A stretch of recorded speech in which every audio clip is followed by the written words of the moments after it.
Each and every one of us has problems. Everybody has the shit they're facing through, going through every day.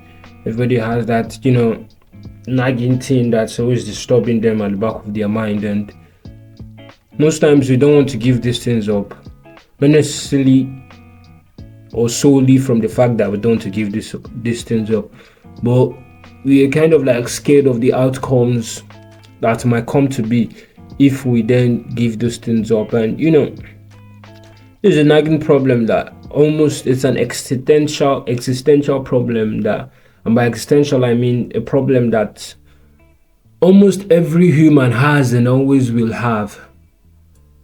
It's really sad. It's just one of those things that they say knowing it will kill you. And although it's sad, we can always turn things aside. We can always flip the reality. We can always turn the script to suit it to our favor.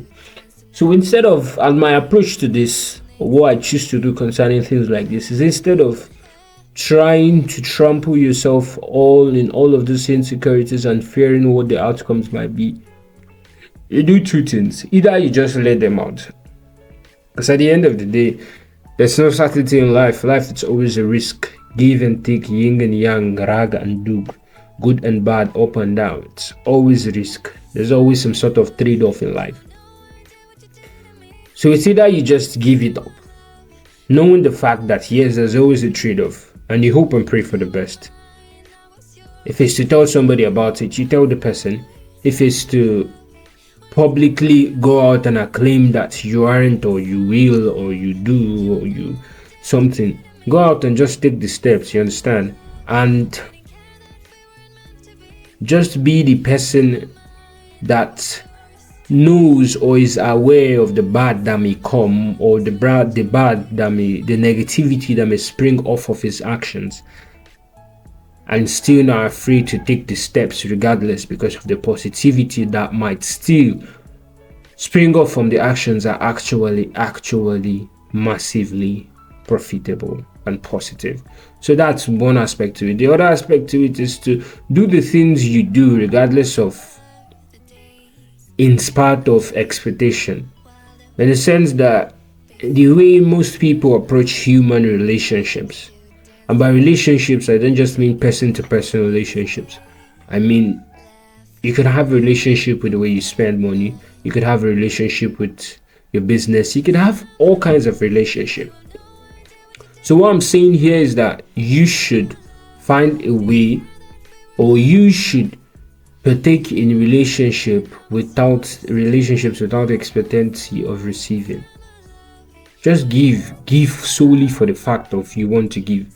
And in most cases, I won't lie, it's very hard to grasp your head around this idea.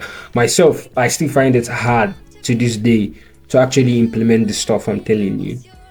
But those incremental steps that I've taken, it hasn't really entirely solved the problem in general, but it has gone a really, really, really long way, and at least relieving the burden for me a little.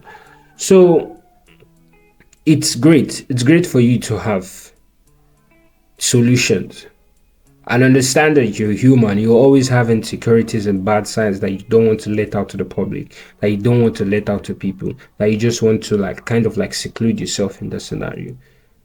And it's okay. So okay, that's an acknowledgement that you're human. That's kind of like a red tick box that's ticked that, okay, this is human.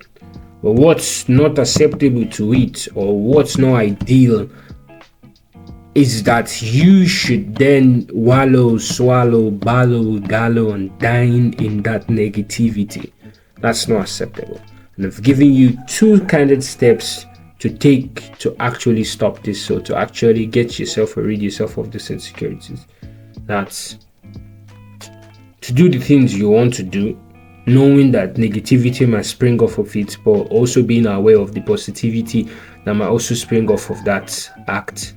And secondly is to partake in relationships solely from or without the expectancy of receiving. So that will be all for today. It's your boy Jad. Cheers, see you in the next video.